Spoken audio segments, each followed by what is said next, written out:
দীর্ঘ 4 দশক পর বিশ্বকাপের মূল পর্বে খেলার অপেক্ষায় ইরাক। ফুটবল পাগল দেশটার জন্য 2026 বিশ্বকাপের অপেক্ষা তাই অন্য সবার চেয়ে ভিন্ন।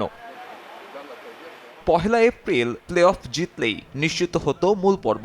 শেষ সময় যখন ব্যস্ত থাকার কথা ফুটবল মাঠে, তখন ইরাকের ফুটবলারদের দিন কাটছে যুদ্ধ ভয়ে, বন্দি থেকে। প্লে অফ ম্যাচের ভেন্যু মেক্সিকো, অথচ বর্তমান পরিস্থিতিতে আকাশসীমা বন্ধ থাকায় নিজের দেশে বন্দী ইরাক জাতীয় ফুটবল দল। আর এমন অদ্ভুত পরিস্থিতিতে সমাধান নয়, বরং ইরাককে আরও বেশি অদ্ভুতরে প্রস্তাবনা দিয়েছে ফিফা। আকাশসীমা বন্ধ থাকায় সড়ক পথে 25 ঘন্টা সফরের পরামর্শ ফুটবলের সর্বোচ্চ নীতি নির্ধারক সংস্থার। বাগদাদ থেকে ইস্তানবুলে গিয়ে সেখান থেকে মেক্সিকোর বিমানে চড়তে হবে ইরাককে।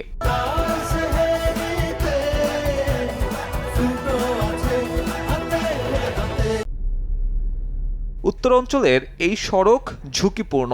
যুদ্ধ শুরু হবার পর থেকে এখানে ইরানের ড্রোন হামলা হচ্ছে প্রায় প্রতিনিয়ত। ফিফার প্রস্তাব প্রত্যাখ্যান করে ইরাক কোচ অনুরোধ করেছেন সূচি পিছিয়ে দেবার।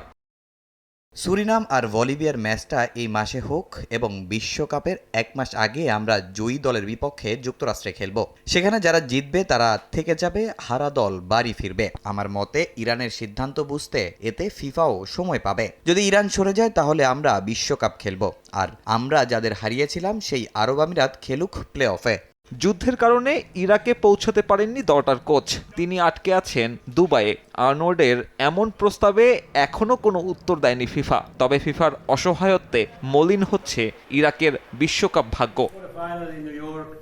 মার্কিনীদের সাম্রাজ্যবাদ নীতির সামনে ফিফার এমন নীরবতায় প্রকাশ পাচ্ছে সংগঠনটার দ্বিচারিতা। যুদ্ধ বন্ধের উদ্যোগ কিংবা নেই কোনো নিষেধাজ্ঞার খড়ক, বরং ডোনাল্ড ট্রাম্পের প্রশংসায় পঞ্চমুখ ফিফা প্রধান ইনফ্যান্তিনো। সাব্বির মিথুন, সময় সংবাদ।